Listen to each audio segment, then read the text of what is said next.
I needed the job. Simple as that. 3 months behind on rent, a check engine light that never went off, and my mom's medical bills piling up in Portland. I was desperate. That's how I ended up at Super Save at 10:45 p.m. on a Tuesday, waiting for my first overnight shift to start. The store was one of those massive big box places where you could buy anything from milk to tires. During the day, it was packed with families pushing carts and employees in navy blue polos. At night, it was just me, a couple other night stalkers, and 50,000 square feet of fluorescent lit retail space. My manager, Ernest Wagner, met me at the employee entrance. He was a short, stocky guy with thinning gray hair combed over in the most obvious way possible. His shirt was ironed within an inch of its life, and his tie looked like it was choking him. Kenny Schmidt? He checked his clipboard. Right on time, good. Yes, sir.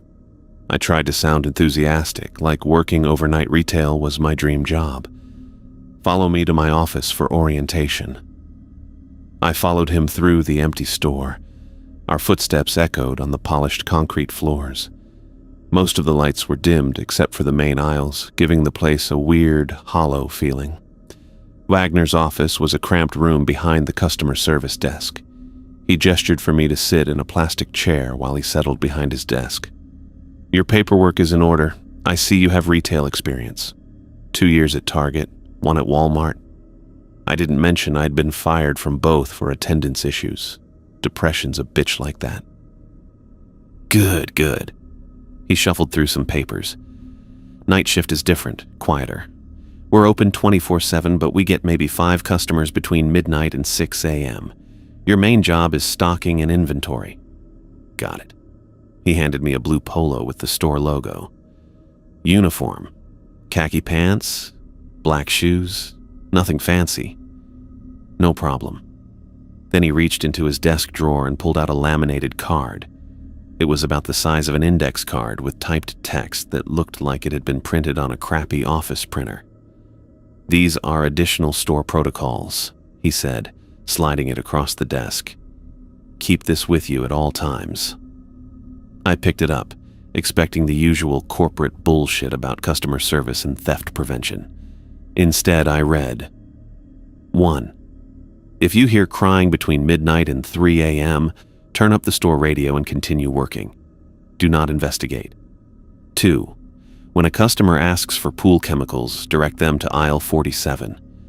Return to the break room and lock the door until Africa by Toto plays on the store radio. 3. Do not make eye contact with anyone wearing a blue jacket. Continue working as normal until they leave. 4. If the power goes out, sit in the electronics department until it returns. Do not accept flashlights from other employees. I looked up, waiting for Wagner to crack a smile, tell me it was some stupid joke they played on new hires. But his face was dead serious, his eyes fixed on mine. Is this for real? I asked. He tapped the card with his index finger. Follow these rules exactly. No exceptions.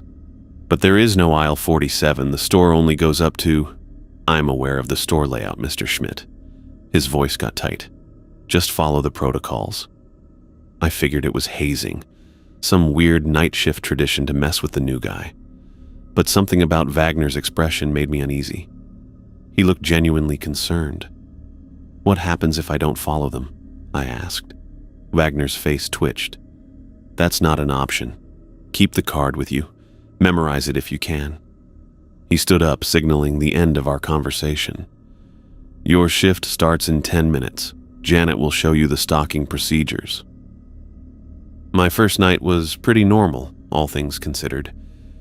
Janet was a middle-aged woman with bleached blonde hair who'd been working nights for 15 years. She showed me how to use the inventory scanner where the break room was and which bathrooms didn't have weird plumbing issues. Around 1:47 a.m., I was stocking cereal in aisle 7 when I heard it. A baby crying. It was faint but unmistakable, coming from somewhere near the toy section. I froze, remembering the first rule on that stupid card. The crying continued, soft and pitiful. You hear that? I asked Janet, who was working the next aisle over. She didn't look up from her inventory scanner. "Turn up the radio, Kenny." "But it sounds like the radio." Her voice was flat. "Turn it up." I walked over to the portable radio sitting on a stack of boxes and cranked the volume. Some 80s rock song blasted through the store, drowning out the crying. 5 minutes later, the crying stopped. Janet acted like nothing had happened. At 2:15 a.m., a customer walked in. This was weird enough. Who shops at 2 in the morning? But the guy looked even weirder. Tall, thin, wearing jeans and a t-shirt despite it being October in Michigan. "Excuse me," he said, his voice oddly monotone. "Where are your pool chemicals?"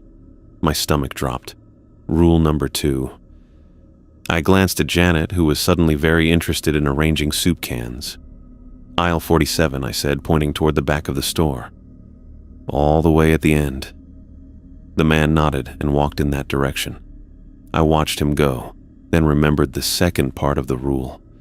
I hurried to the break room, my heart pounding for no reason I could explain.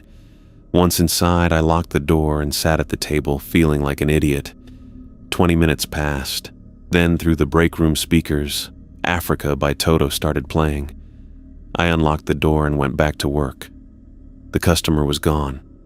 Janet never mentioned it. By my third shift, I was starting to think the rules weren't just hazing.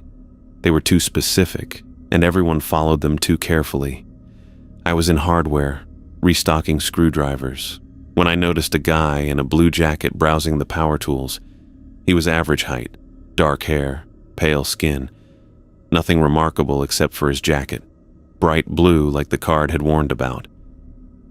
Rule 3, no eye contact. I kept my head down, focusing on the screwdrivers. From my peripheral vision, I could see him moving closer. He picked up a drill, put it down, picked up another. "Excuse me," he said. I didn't look up. "Can I help you find something? Do you have any Phillips head screwdrivers?" I pointed to the display right in front of me, still not making eye contact. "Right here, sir." He didn't take one. Instead, he just stood there. I could feel him watching me. For the next hour, as I moved from hardware to automotive to gardening, he followed me. Always at a distance, always with some pretense of shopping. I never looked directly at him. Finally, around 4 a.m., he walked to the loading dock door, which should have been locked, pushed it open, and left. I asked Janet about him later. "Johnny Parsons," she said, like that explained everything. "He comes in a few times a week. And we're not supposed to look at him because..." She shrugged. "It's just the rules." On my 5th shift, the power went out. 1 second I was scanning inventory and housewares. The next, we were in complete darkness. The emergency lights kicked on a moment later, casting everything in a dim red glow. I remembered Rule 4 and made my way to electronics, bumping into displays along the way. When I got there, I sat on a stool behind the counter and waited. About 10 minutes later, someone approached. In the red emergency lighting, I could make out a store uniform. "Need a flashlight?" A woman's voice. She held out a heavy-duty flashlight. I shook my head. "No thanks, I'm good." She didn't leave. For almost an hour, she stood there in the dim red light watching me. I pretended to be busy organizing cables, my skin crawling the entire time. When the power finally came back on, I looked up to thank her for the company, but she was gone. I hadn't heard her leave. Later, I noticed security cameras in corners of electronics where I was pretty sure there hadn't been any before. And they seemed to follow me as I moved. After my 7th shift, I was walking to my car when someone called my name. "Kenny, wait up!" A woman jogged across the parking lot toward me. She was maybe mid-30s, with curly black hair pulled back in a ponytail and glasses. She wore the same navy polo as me, but looked way less rumpled. "I'm Joyce," she said, slightly out of breath. "Webster, I work day shift." "Oh, hi." I wasn't in the mood for small talk at 7 a.m. "Listen." She glanced around the empty parking lot. I need to ask you something. Do you have one of these? She pulled out a laminated card from her pocket. It looked just like mine, but when she held it up, I could see the rules were different. 1. If you hear humming between 9 a.m. and noon, engage in conversation with the source. Ask about their day. 2. When Johnny Parsons visits, blue jacket, maintain eye contact at all times. Answer all questions truthfully. 3. If Anna Gonzalez asks for help, tell her you're busy. Do not assist her under any circumstances. 4. During power outages, remain at your register. Accept any items offered to you. I pulled out my card and showed it to her. Mine's different. She nodded like she'd expected this. I figured. Night shift and day shift have opposite protocols. Why? I don't know exactly, but I've been watching. When you avoid something at night, we engage with it during the day. When we ignore something, you interact with it. That doesn't make any sense. Joyce pushed her glasses up. It's a pattern. Like we're creating some kind of, balance? Wagner knows more than he's telling us. I thought about the crying, about Johnny Parsons, about the woman during the power outage. Who's Anna Gonzalez? I asked. Joyce's face went pale. You haven't met her yet? Lucky you. She checked her watch. I've got to go. But we should talk more. Compare notes. As she walked away, I stood there in the cold morning air, staring at my stupid laminated card with its stupid rules. Whatever game the store was playing, I was caught in the middle of it, and I still had no idea what the hell was going on. I'd been working at Super Save for about 2 weeks when Joyce and I decided to team up. We'd been meeting in the parking lot after my shifts, comparing notes on our weird rule cards and trying to make sense of it all. The plan was simple. We'd coordinate our responses to the store's entities and see what happened. If I followed my night protocols and she followed her day ones, maybe we could figure out what the hell was going on. So we're agreed, Joyce had said during our last parking lot meeting. If Anna shows up during your shift, you help her, contrary to your card. I'll avoid her during mine. We'll see if breaking the pattern reveals anything. It seemed like a solid plan at the time, but that was before everything went to shit during my 9th shift. I was restocking tomatoes and produce around 2:30 a.m. when I felt it, that weird prickling sensation on the back of my neck that told me I wasn't alone. I turned slowly, already knowing who I'd see. Anna Gonzalez stood by the banana display, watching me. She wore that same white dress she always did, her dark hair moving slightly even though there wasn't any breeze in the store. Her amber eyes seemed to glow under the fluorescence. According to my rule card, I was supposed to direct her to aisle 47, which didn't exist, and then lock myself in the break room. According to my agreement with Joyce, I was supposed to help her instead. I took a deep breath. Can I help you find something? Anna tilted her head, studying me like I was some kind of science experiment. No, Kenny Schmidt. I don't need your help tonight. My stomach dropped. This wasn't how it was supposed to go. She was supposed to ask for something. Cleaning supplies, usually. And I was supposed to help her find them instead of sending her to a non-existent aisle. Are you sure?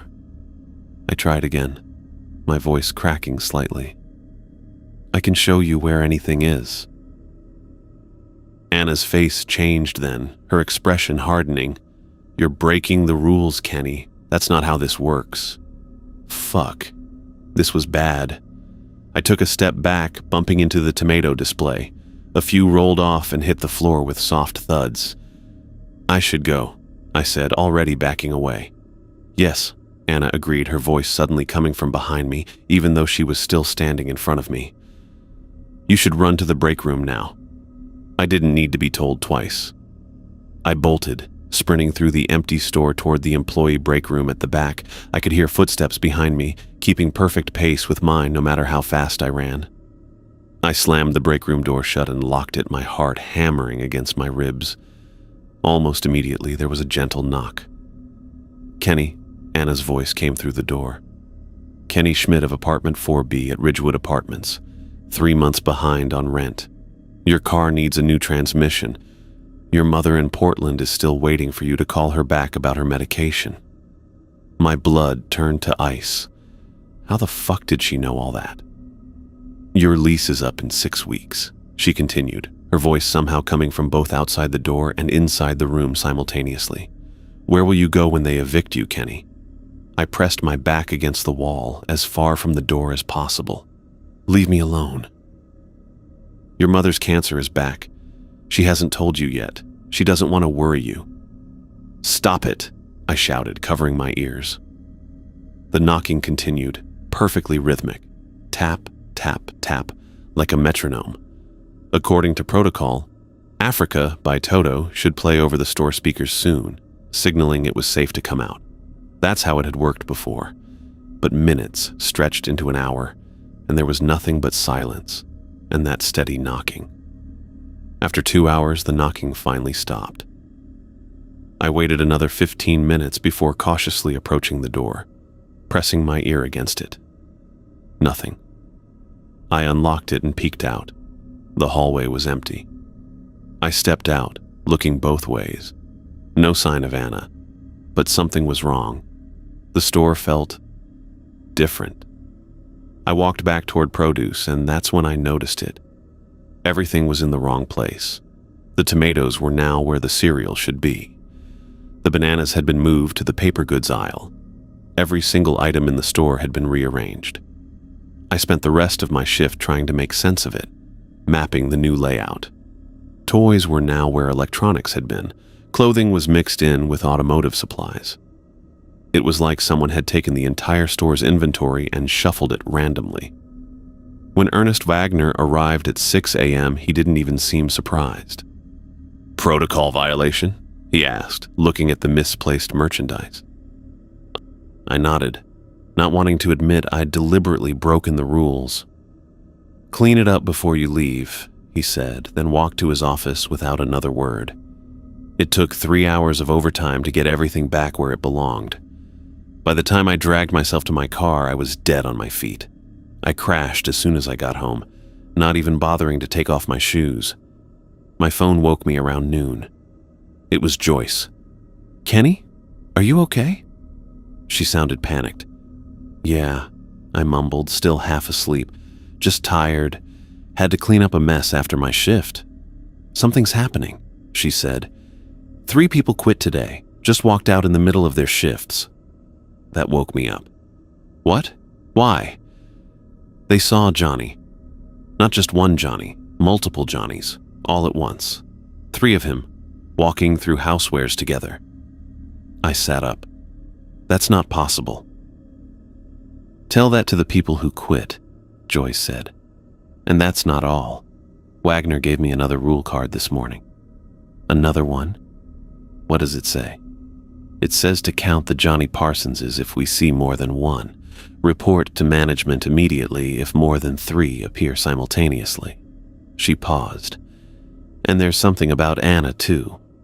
If she shows up during daylight hours, we're supposed to check the basement storage area." "We have a basement?" I'd never seen any stairs leading down. "Apparently. There's a door behind the customer service desk. It's always locked, but Wagner has the key." I rubbed my eyes, trying to process this. "Joyce, these rules keep expanding. Wagner knows what's going on. He has to." "I think so too," she agreed. "This isn't just some corporate bullshit. He's hiding something big." After we hung up, I couldn't get back to sleep. My mind was racing. Why would there suddenly be multiple Johnny Parsonses?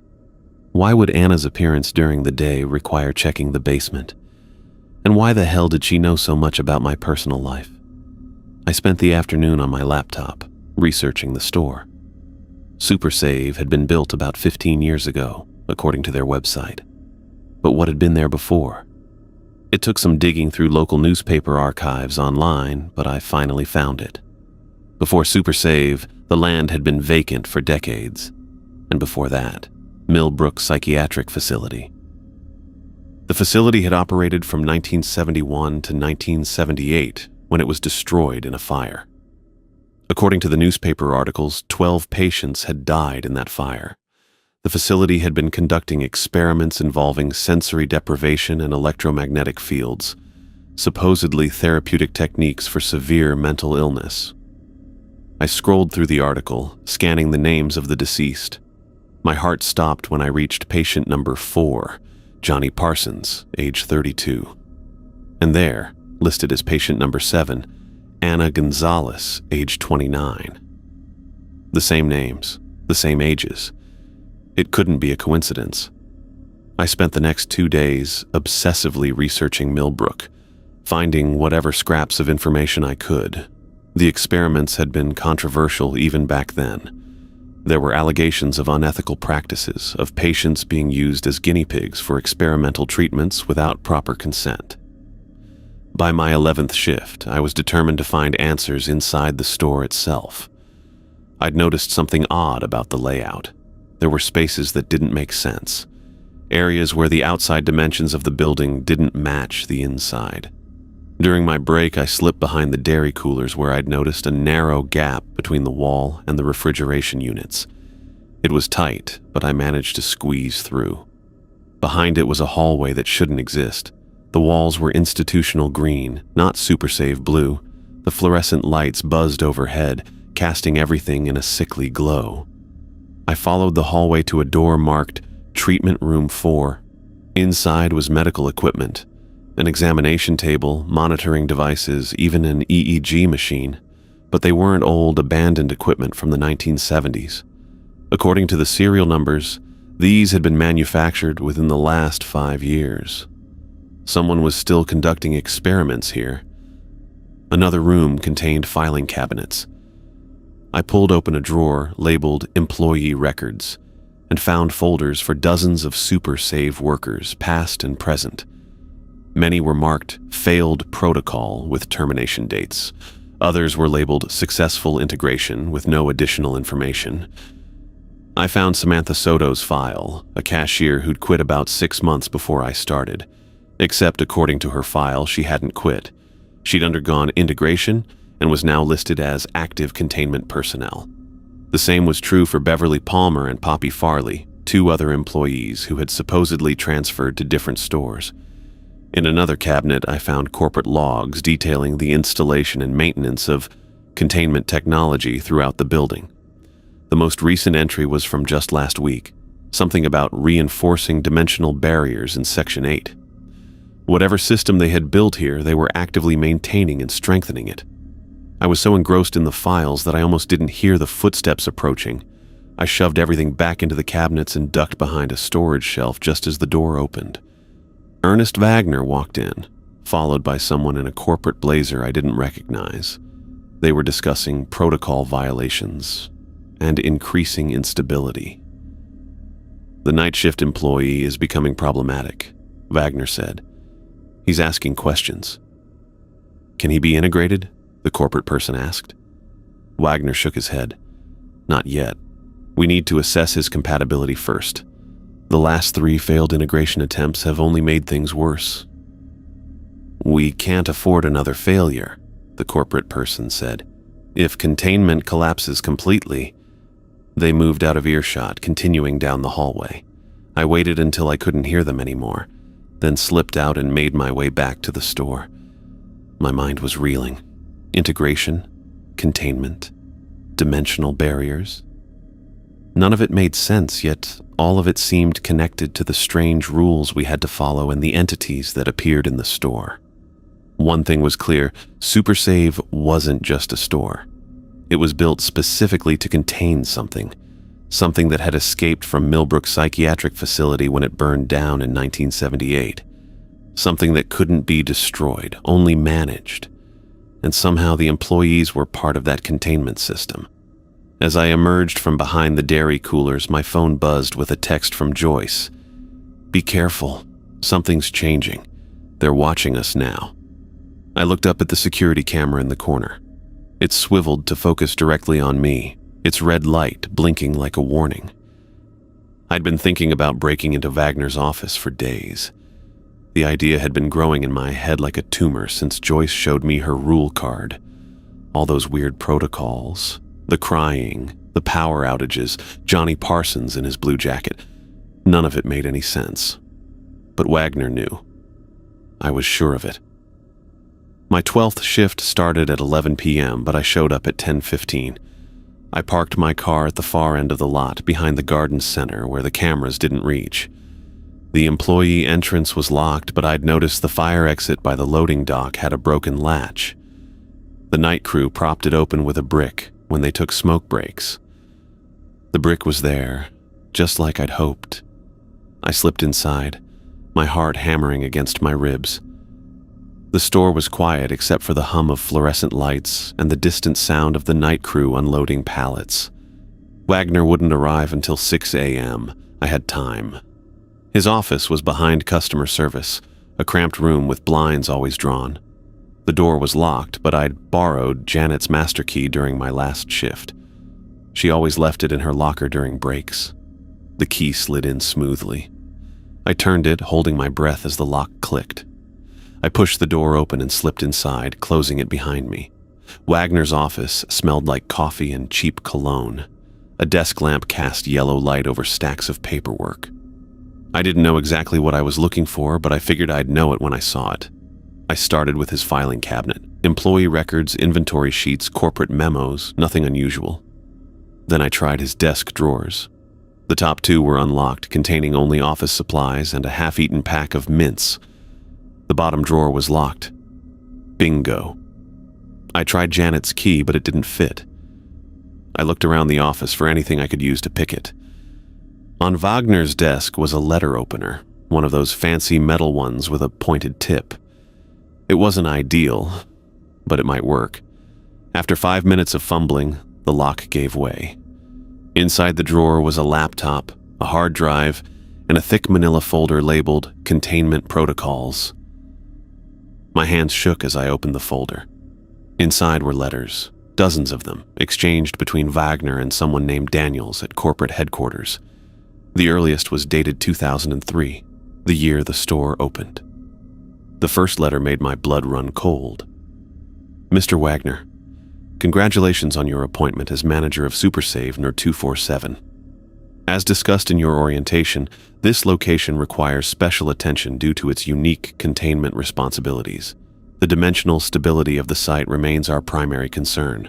Monthly assessments indicate current protocols are maintaining acceptable containment levels, but vigilance is required. Remember, our goal is management, not elimination. Previous attempts at neutralization have only scattered the entities further. Daniel's director of special locations. I flipped through more letters, my heart racing. They all mentioned containment protocols and dimensional stability. One from 2015 caught my eye. Wagner, the incident with employee number 4721 is regrettable but not unexpected. Integration success rates remain at approximately 60%. Please remind staff that protocol adherence is not optional.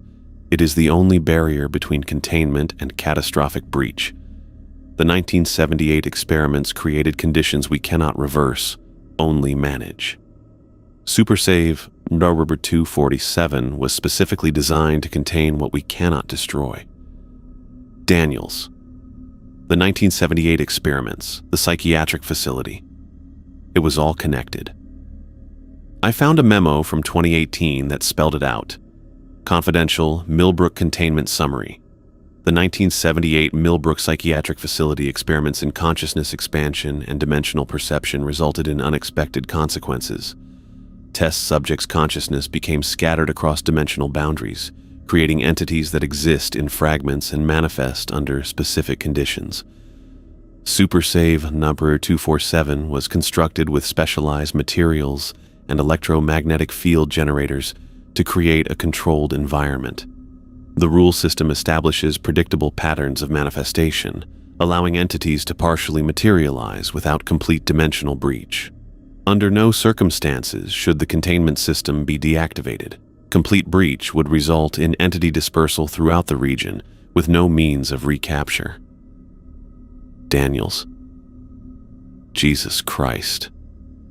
The store wasn't just built on the land where the psychiatric facility stood. It was built to contain whatever the hell they created there. I opened the laptop, but it was password protected. The external hard drive, however, wasn't. I plugged it into the laptop and it automatically mounted. The drive contained video files, all dated 1978. I clicked on one labeled Subject for Parsons. The video showed a sterile white room. A man, Johnny Parsons, sat in a chair, electrodes attached to his head. A doctor's voice came from off-camera. Subject 4, Day 17 of electromagnetic field therapy combined with sensory deprivation. Subject has reported increased perception of what he calls the spaces between spaces. Beginning, increased amplitude. Johnny's body suddenly went rigid. His eyes rolled back and he began speaking in multiple voices simultaneously. Some his own, others completely different. The doctor increased the machine's power, and Johnny's form seemed to blur at the edges like a bad TV signal. Subject is showing signs of consciousness diffusion, the doctor noted. Remarkable progress. I closed the video, feeling sick. I opened another file, this one labeled Subject 7 Gonzalez.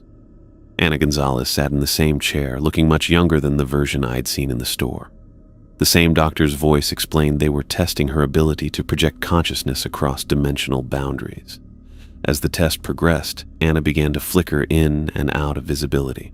At one point, the camera captured her in 3 different positions simultaneously, sitting in the chair, standing by the wall, and floating near the ceiling.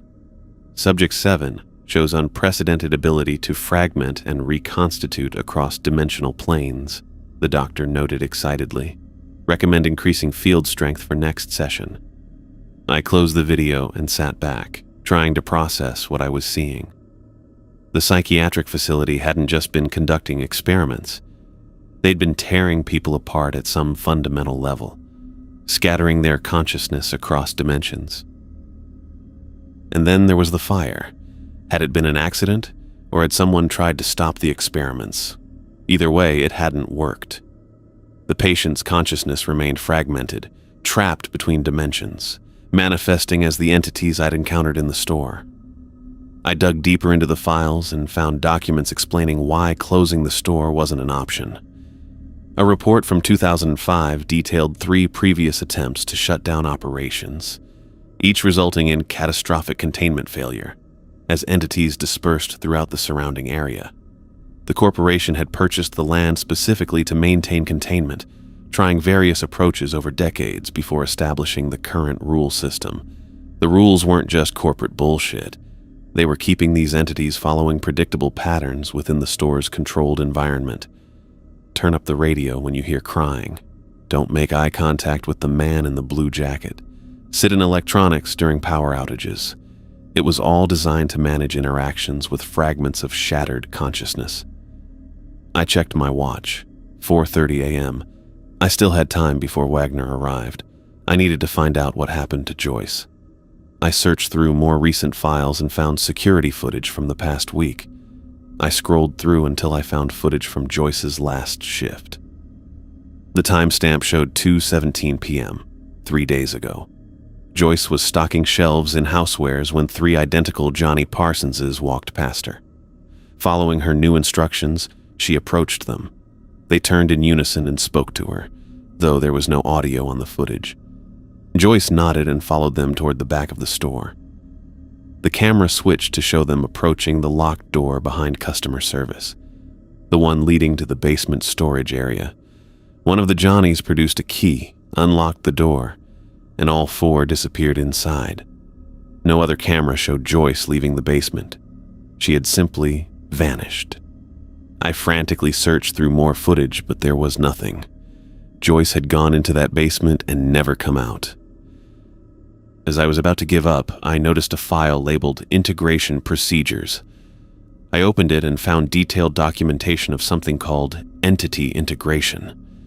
According to the document, some employees became part of the containment system itself, their consciousness merging with entities to create hybrids that could interact with both dimensional states.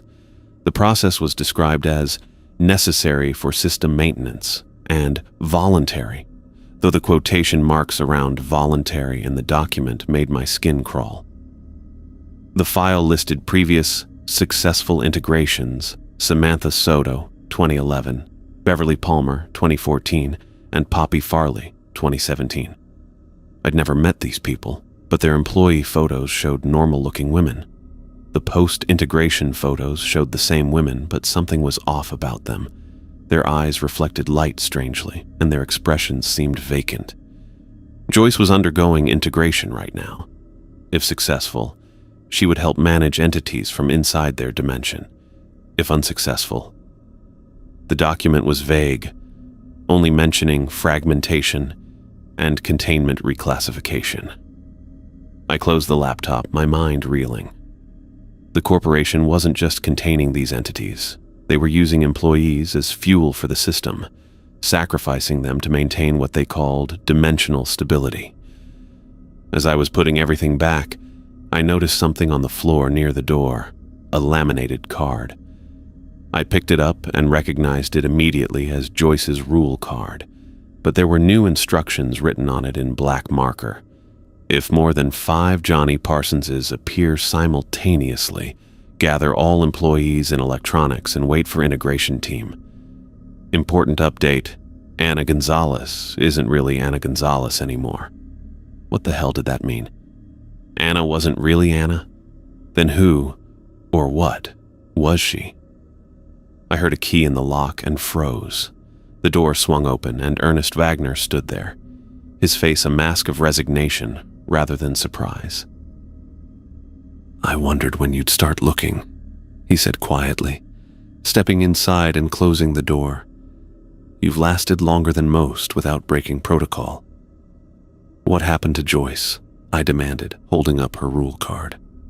Wagner sighed and sat down heavily in his chair. "Integration. She's becoming part of the system." "What does that mean?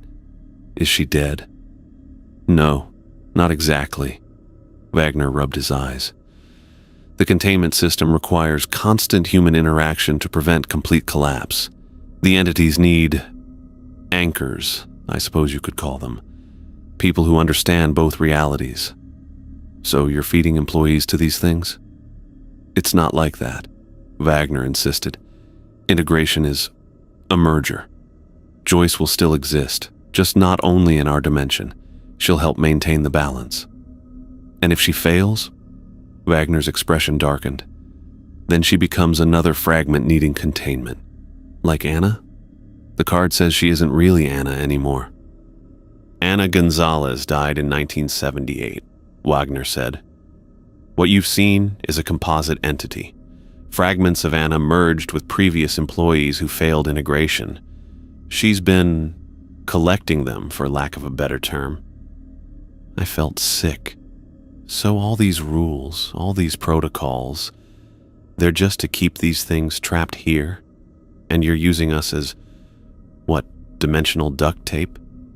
"It's the only solution we've found that works," Wagner said defensively.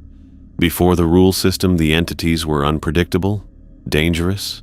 They'd manifest randomly, cause accidents, disappearances. The rules give them structure, keep them contained within the store. And the corporation just goes along with this, using a retail store as some kind of supernatural prison?" Wagner laughed bitterly. "Goes along with it? They built the store specifically for containment. Super Save number 247 was never meant to be profitable. It's a containment facility disguised as a retail store. The corporation has been managing these entities since the fire. They've tried everything: exorcisms, electromagnetic suppression, even rebuilding the psychiatric facility's equipment to try reversing the process. Nothing worked. This is the only system that's been stable." I thought about all the strange things I'd witnessed in the past few weeks. The crying, Johnny Parsons, Ana Gonzalez, the store rearranging itself. It was all part of this twisted system. "How many employees have you sacrificed?" I asked. 17 since I've been manager," Wagner admitted. "Not all integrations are successful, but enough are to maintain the system." "And you're okay with this? Using people like disposable batteries?" Wagner's face hardened. What's the alternative? Let these entities loose? They're fragments of human consciousness trapped between dimensions, confused and angry. They don't understand what happened to them. They just know they're broken, scattered.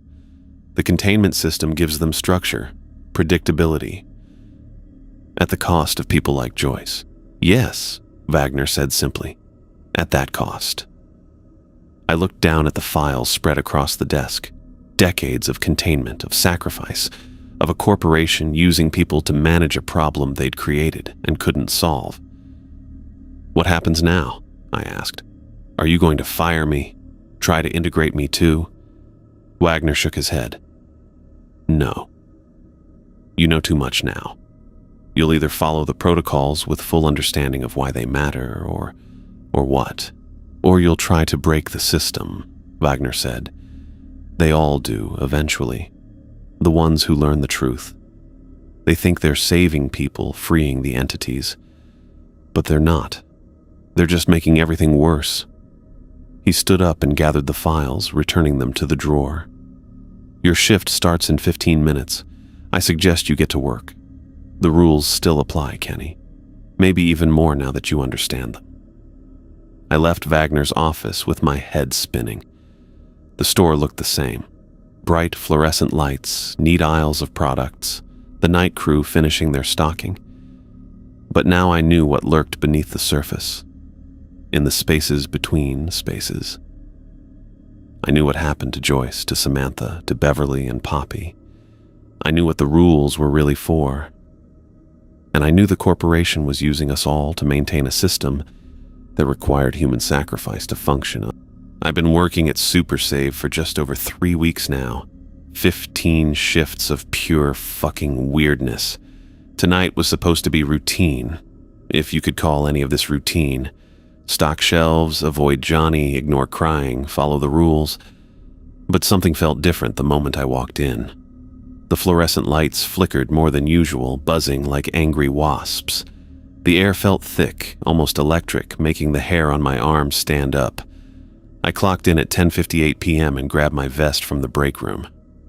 Hey, you feel that? I asked Janet, who was counting her register drawer. She didn't look up. Feel what? I don't know. Something's off. Janet just shrugged. It's always off in this place. You get used to it. But this wasn't the normal off. This was worse. I started my shift in sporting goods, organizing the fishing tackle that some day shift asshole had completely fucked up. I was halfway through the spinner baits when the first flicker happened. 1 second I was standing in sporting goods, surrounded by fishing poles and camping gear. The next, I was in what looked like a medical treatment room. Dingy green walls, a metal examination table with leather restraints, and a cart of rusted instruments. What the... Before I could finish, I was back in sporting goods. The fishing lures were still in my hands, but my heart was racing like I just sprinted a mile. I dropped the lures and backed away from the display. Janet? I called out, but there was no answer. The lights flickered again, and this time the whole aisle transformed. The shelves melted away, replaced by long corridors with numbered doors. A sign on the wall read, Millbrook Psychiatric Facility, East Wing. Then it was gone, and I was back in Super Save. I pulled out my phone to call Joyce, but there was no signal. Of course, I headed toward the front of the store, hoping to find Janet or anyone else. As I passed through housewares, I saw him, Johnny Parsons in his blue jacket standing motionless by the blenders. Then I saw another Johnny, identical to the first, by the toasters, and another by the coffee makers, and another. 7 of them. 7 identical Johnny Parsonses, all wearing the same blue jacket, all standing perfectly still. Their heads turned in unison to look at me. Jesus Christ, I whispered, backing away. They spoke in perfect unison, their voices overlapping in a way that made my skin crawl. Kenny Schmidt, they said, we need your help.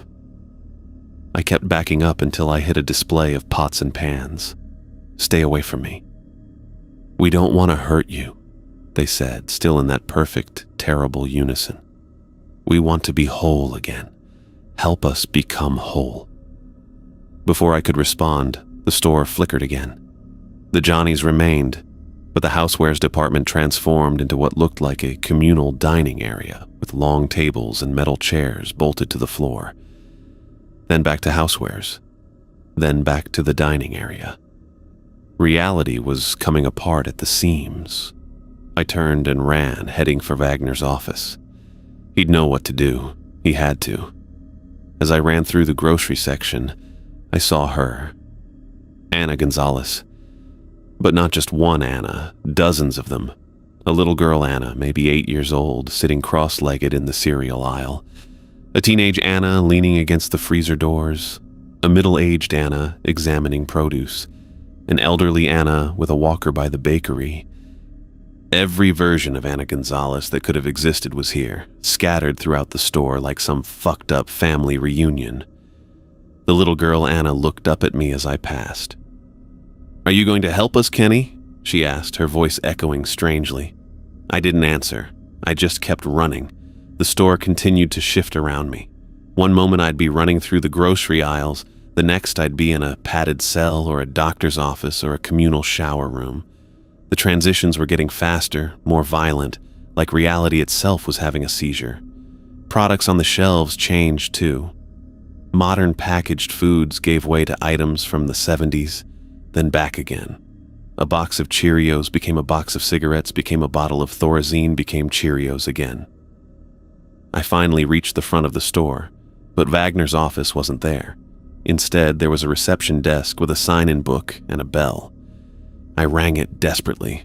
The store flickered, and suddenly, Wagner was standing there, looking terrified. "What the fuck is happening?" I shouted at him. "Containment failure," he said, his voice shaking. "Complete system breakdown. I've never seen it this bad." The walls behind him phased in and out of existence, revealing glimpses of rooms and hallways that shouldn't exist. "How do we fix it?" I asked. Wagner laughed, a high, panicky sound. "Fix it? We can't fix it. This is what I warned you about. This is what happens when people start asking questions, breaking protocols." "Bullshit," I said. "This isn't my fault." "It doesn't matter whose fault it is," Wagner snapped. "The system is failing. The entities are breaking through."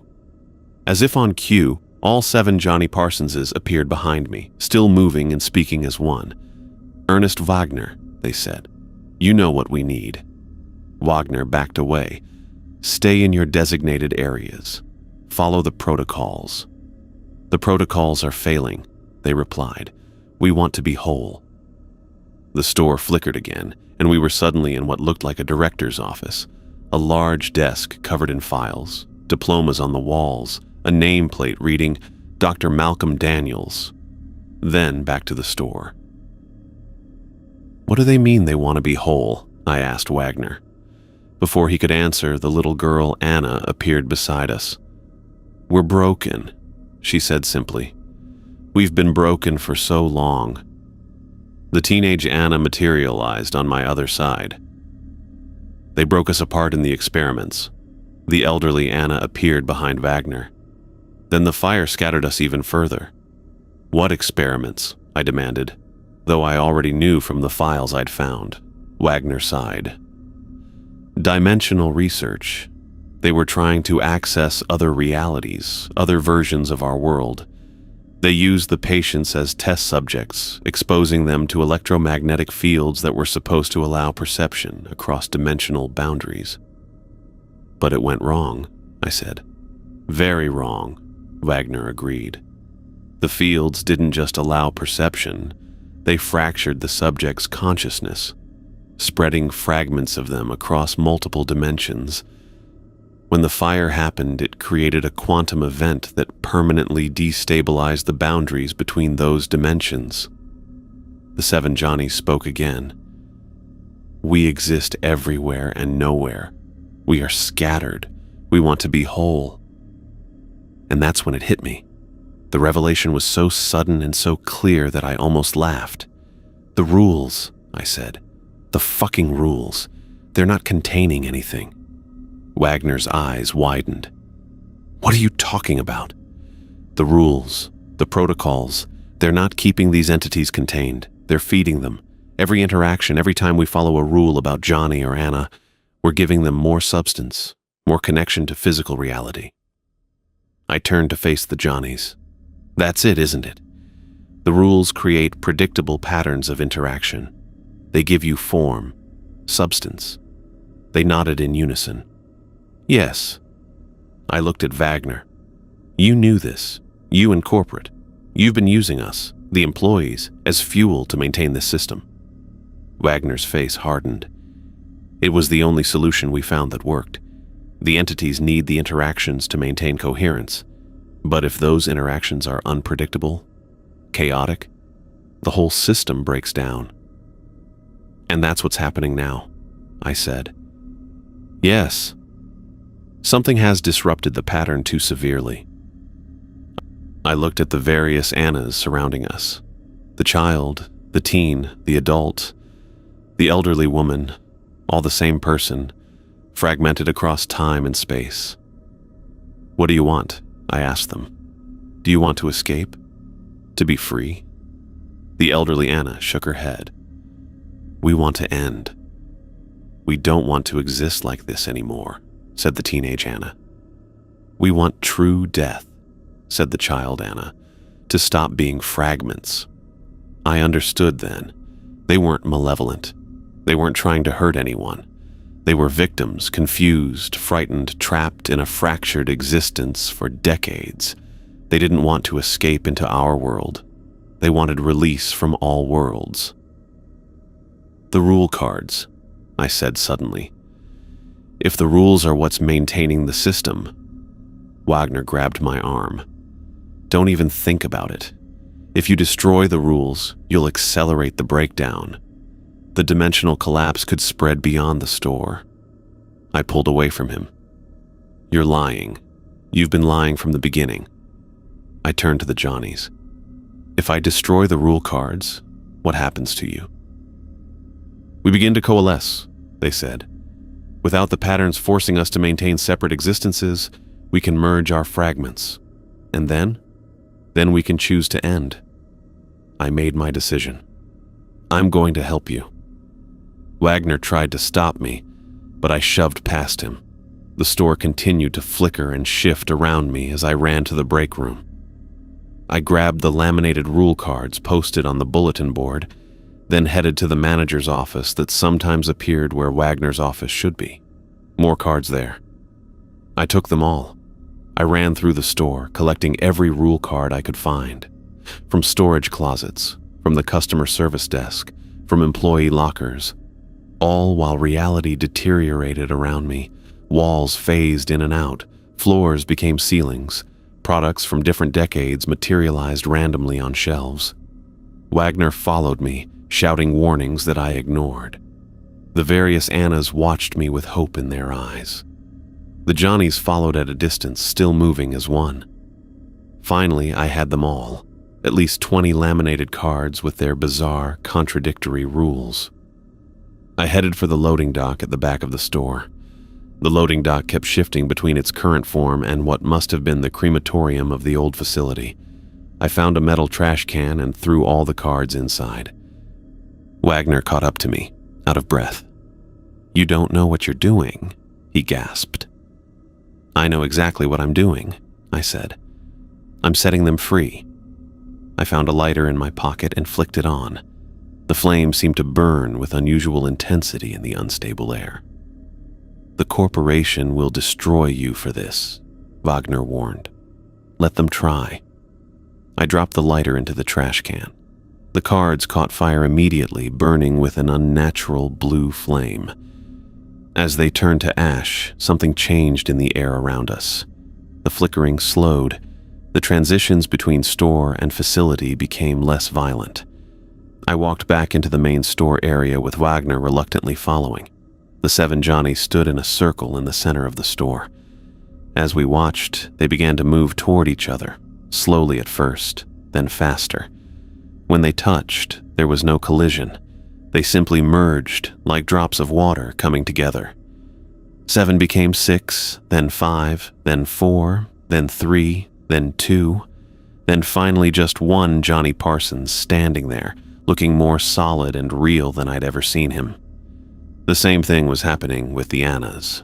The different versions of her from throughout her lifetime were converging, merging into a single form that somehow contained all her ages at once. Not old or young, but complete. Other entities I'd never seen before began emerging from hidden corners of the store. More patients from the 1978 experiments, I assumed. They too began to coalesce. Separate fragments coming together to form whole beings. Wagner watched in astonishment. "This isn't possible," he muttered. "The models predicted catastrophic failure, not this." "Your models were wrong," I said. "Or they lied to you. They didn't want this to happen, because then they'd lose their containment facility." The merged Johnny Parsons approached us.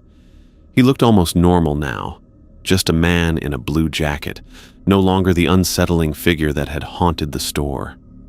"Thank you," he said, his voice now singular. "We can feel ourselves becoming whole." The merged Anna joined him. "The fire scattered us," she said. "The experiments broke us. But now we can finally end." "What happens now?" I asked. "Now we fade," Johnny said. "Without the rules to bind us to this place, we'll dissipate naturally. Is that what you want?"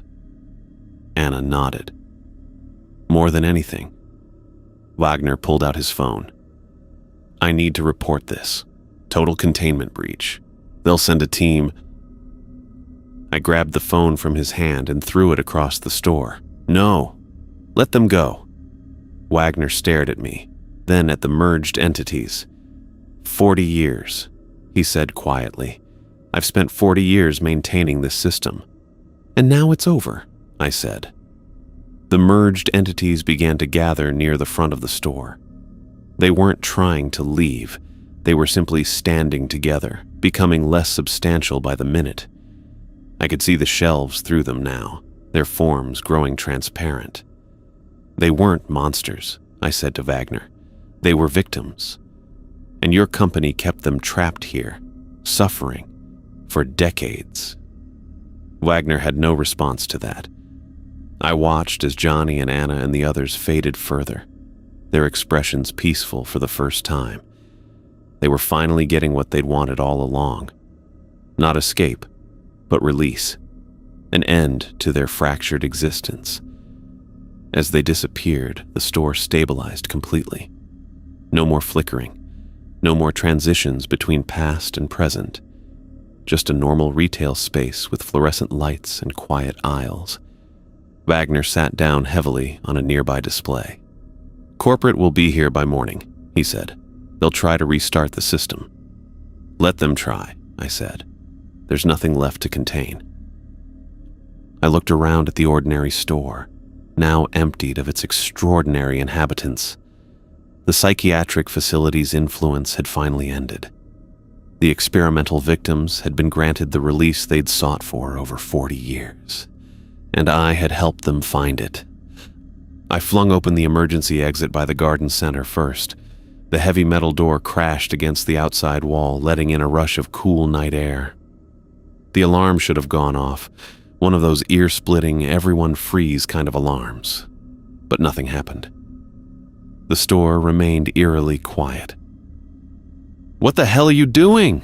Wagner shouted from behind me, his face red with panic. "Ending this," I said, moving to the next exit. "They don't want to be contained anymore.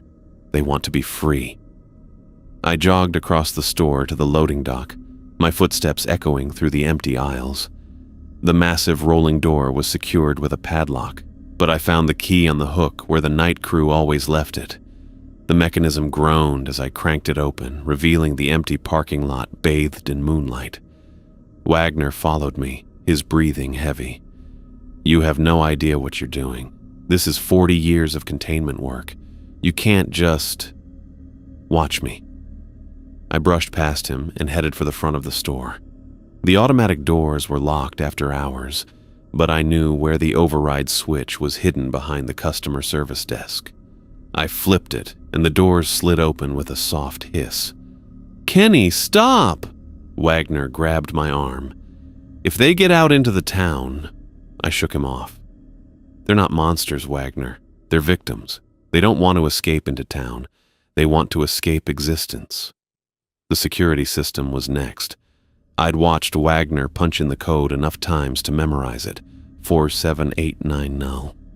The panel beeped as I entered it, and the red light turned green.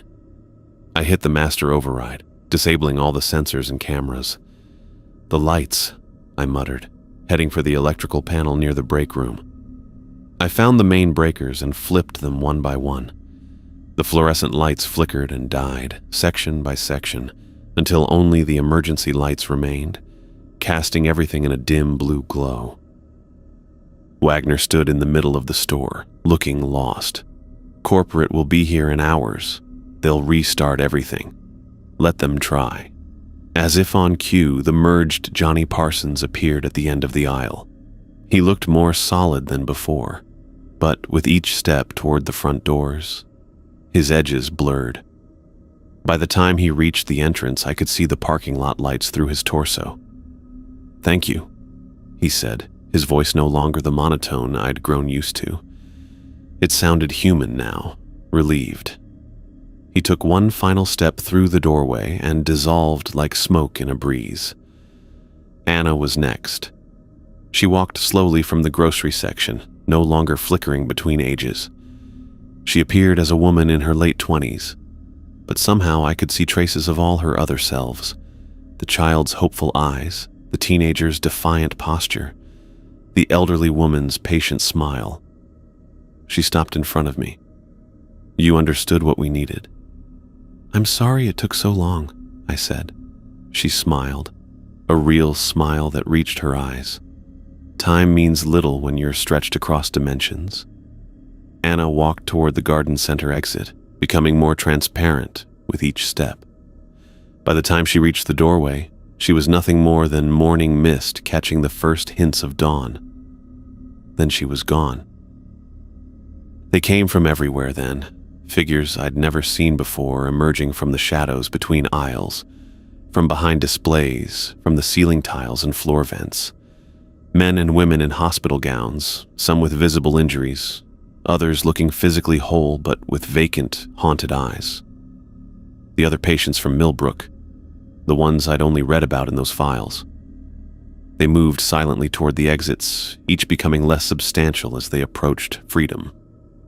Some nodded to me as they passed. Others seemed unaware of my presence, focused only on their escape. All of them faded as they crossed the thresholds, dissolving into the early morning air. Wagner had retreated to his office. I found him frantically dialing his phone. "Yes, this is Ernest Wagner at SuperSave 247. We have a total containment breach. I repeat, total containment breach. All entities are..." He looked up at me, his face pale. "They're gone. They're all gone." I could hear the panicked voice on the other end of the line. "No, they didn't escape into town. They just disappeared." "Yes, I understand. Yes, immediately." He hung up and stared at me. "They're sending a response team. They'll be here within hours." "Let them come," I said. "There's nothing left to contain." I walked back through the store, now eerily normal without the dimensional flickers. Just a big box retail space with empty aisles and silent freezers. No more hospital corridors, no more examination rooms, no more Millbrook. Wagner followed me, his footsteps heavy. "You don't understand what you've done." This was my life's work. "Your life's work was torturing people who should have died 40 years ago. We were containing a dimensional breach. You were prolonging their suffering." The first hints of sunrise filtered through the open doors, painting stripes of gold across the linoleum floor. I sat on the edge of a checkout counter and waited. They arrived 3 hours later, a convoy of unmarked white vans pulling into the parking lot. Men and women in business, casual attire carrying equipment cases that looked too heavy for their size. They swept through the store with handheld devices that beeped and whirred, scanning every corner. A woman with a tight bun and glasses that made her eyes look too big approached me. "You're Kenneth Schmidt?" "Kenny," I corrected. "I'm Dr. Renata Weiss, Director of Containment Operations." She didn't offer her hand. "I understand you're responsible for this situation." "If by situation you mean freeing people who were trapped for 40 years, then yeah, that was me." Her mouth tightened. "Mr. Schmidt, do you have any idea of the damage you've caused? The potential risk to reality itself?" "They're gone," I said. "They wanted to be gone. Your containment wasn't helping them. It was feeding off them." A man in a charcoal suit joined us, his face a mask of corporate displeasure. "We've completed the sweep, Dr. Weiss. We're only getting residual readings. The entities have fully dispersed." Dr. Weiss closed her eyes briefly. Damn it. The interrogation lasted for hours. They put me in Wagner's office, a different suit coming in every 30 minutes with the same questions. How did I know about the entities? What exactly had I done to disrupt the containment? Did I understand the legal implications of my actions? I told them everything, about finding Wagner's files, about burning the rule cards, about opening the doors. I had nothing to hide. "You realize we could charge you with criminal trespassing, destruction of company property, and corporate espionage?" said a balding man whose name tag read Daniels. "For burning some index cards? Go ahead." I leaned back in the chair. "I'm sure the press would love to hear about your company's secret containment facility built on the site of unethical human experiments." Daniel's face flushed. "Are you threatening us, Mr. Schmidt?"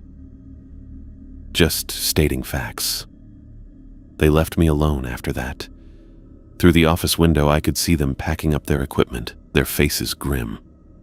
More suits arrived, executives based on their expensive watches and the way everyone else deferred to them. They huddled with Wagner and Dr. Weiss, gesturing angrily. Finally, Daniels returned with a manila envelope.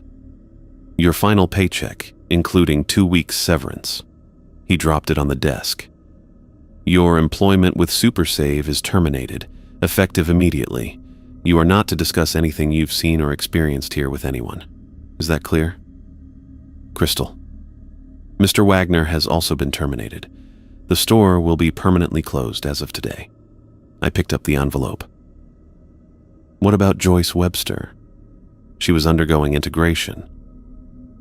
Daniels looked uncomfortable. "Ms. Webster has been found in her vehicle in the parking lot. The integration process appears to have reversed when the entities dispersed. She's disoriented but physically unharmed." I nodded, relieved. "Can I see her?" "You may collect your personal belongings and leave the premises. That's all." Dawn had given way to full mourning by the time they let me go. Security watched as I emptied my locker. Not that I had much to take, just a spare shirt and a paperback I'd been reading on breaks. Joyce was sitting in her car, a blue Honda Civic parked near the garden center. I tapped on her window and she looked up, her eyes clearing when she saw me. "Kenny?" She rolled down the window. "What happened? I can't remember the last 3 days." "It's a long story," I said, "but it's over now. They're gone." She rubbed her temples. "I remember following those Johnnies to the basement and then nothing. They were trying to make you part of the system. But when the entities left, the integration reversed. They fired me," she said, holding up a similar manila envelope to mine. "Said the store is closing permanently." I nodded toward the building. "Want to get your stuff? I'll help you." We walked back in together, ignoring the glares from security. The store felt empty now, truly empty, not just of customers, but of presence. The air was still. The lights were ordinary. Just a failing retail store with too many aisles and not enough sales. Wagner sat in his office, staring at a stack of containment logs. He didn't look up as we passed. "What will happen to him?" Joyce asked as we emptied her locker. "Same as us, I guess. Fired and forgotten." We walked out together into the bright morning light. The parking lot was half filled with corporate vehicles and a few employee cars. It looked so normal, just asphalt and white lines and shopping carts. I took one last look at Super Save 247, at its big red sign and automatic doors. Just a store now, not a prison, not a containment facility, just brick and glass and metal. "What will you do now?" Joyce asked. I shrugged. "Leave town. Start over somewhere new. You?" "Same, I think." She smiled weakly. Hard to go back to normal retail after this. We said our goodbyes in the parking lot, promising to stay in touch, but both knowing we probably wouldn't. Some experiences are better left behind. As I walked to my car, I glanced back at the store one final time. In the morning sun, it looked smaller somehow, less significant, just another big box retailer going out of business in a struggling economy. The entities were gone. The experiments were over. 40 years of suffering had finally ended. I got in my car and drove away, leaving Super Save 247 in my rearview mirror. I found Joyce sitting in her car in the parking lot, staring blankly through the windshield. Her blue Honda Civic was parked near the garden center, as far from the main entrance as possible. The morning sun glinted off the hood, making me squint as I approached. I tapped on the window. She jumped, then relaxed when she saw it was me. She rolled down the window, her face pale and drawn. "Kenny," she said, like she was testing out my name. "What happened? I can't remember anything." "You've been gone for 3 days," I said. "Do you remember anything at all?" She shook her head slowly. "I remember following those copies of Johnny to the basement. Then nothing until I woke up here in my car about an hour ago." She rubbed her temples. "My head feels weird. Like empty. Like something was there and now it's not." "The integration reversed," I explained. "When the entities disappeared, whatever was happening to you just stopped." Joyce looked at me, confusion clear in her eyes. "Integration? What are you talking about?" I leaned against her car. "It's a long story. The short version is that those things, Johnny, Anna, all of them, they're gone now. For good." "Gone where?" "I don't know. Just gone. They wanted to stop existing, and I helped them do that." Joyce stared at her hands, flexing her fingers like she was making sure they still worked. "I feel like I almost became something else," she whispered. "Something not human." "You did," I said. "But you're okay now. We both got fired, by the way." That got a small laugh out of her. "Of course we did. You want to get your stuff? There's a bunch of corporate types in there cleaning house, but they said we could get our personal belongings." She nodded and got out of the car. She seemed steady enough, but I stayed close as we walked back toward the store. "They're shutting it down," I told her. "The whole store. For good." "Good," she said firmly. The automatic doors slid open with a normal mechanical hiss. No weird energy, no dimensional flickers, just a regular shitty retail store. Except for the dozen or so people in business casual attire carrying equipment cases and scanning every inch of the place. A security guy in a black polo shirt materialized beside us. "You need to collect your belongings and exit the premises," he said flatly. "Yeah, we know," I replied, just heading to the break room. He followed us, keeping a few paces behind.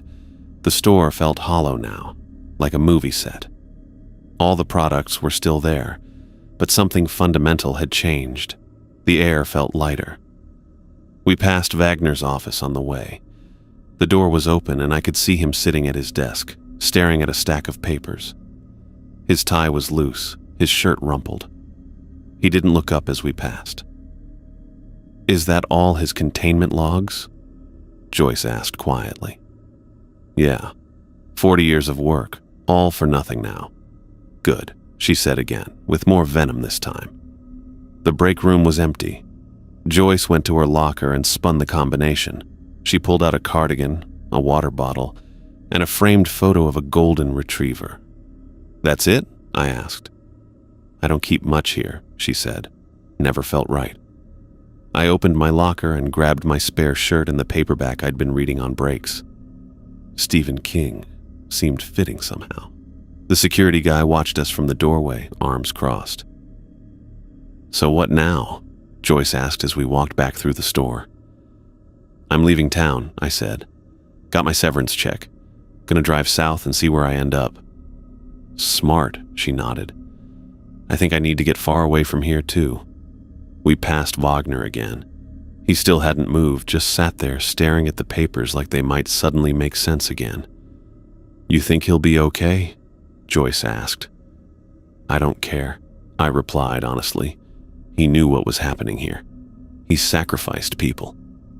Outside, the parking lot was filling up with more unmarked vans. Men and women in suits conferred in small groups, occasionally glancing at the store. We stopped at Joyce's car. Well, she said, I guess this is goodbye. Guess so. We should exchange numbers or something, she suggested, but we both knew we wouldn't stay in touch. Some experiences you just want to leave behind. Sure, I said anyway. We swapped phones and put our numbers in.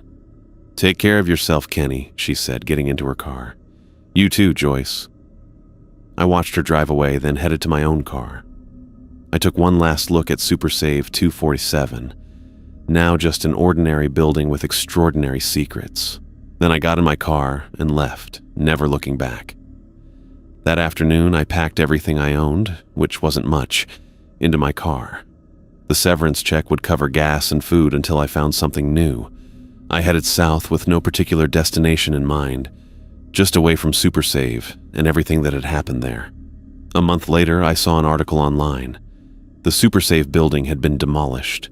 The lot had been paved over for additional parking for the strip mall next door. No trace remained of what had happened there, of the dimensional boundaries that had been broken, of the entities that had been trapped for 40 years. I found a job at a warehouse 2 states away. It was normal in every way, just boxes and forklifts and regular paychecks. No strange protocols, no entities, no dimensional flickers. The safety regulations were about preventing back injuries and forklift accidents, not containing fragments of human consciousness.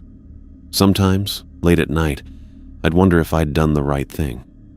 Had I freed those entities or destroyed them? Was releasing them a mercy, or had I simply eliminated them from existence? I'd never know for sure. I also thought about other Super Save stores. Were there more containment sites out there? More trapped entities? More employees being sacrificed to maintain the system? I could have investigated. Could have tried to expose it all. But I didn't. Some questions are better left unasked. About 6 months after everything happened, I got an email from Joyce.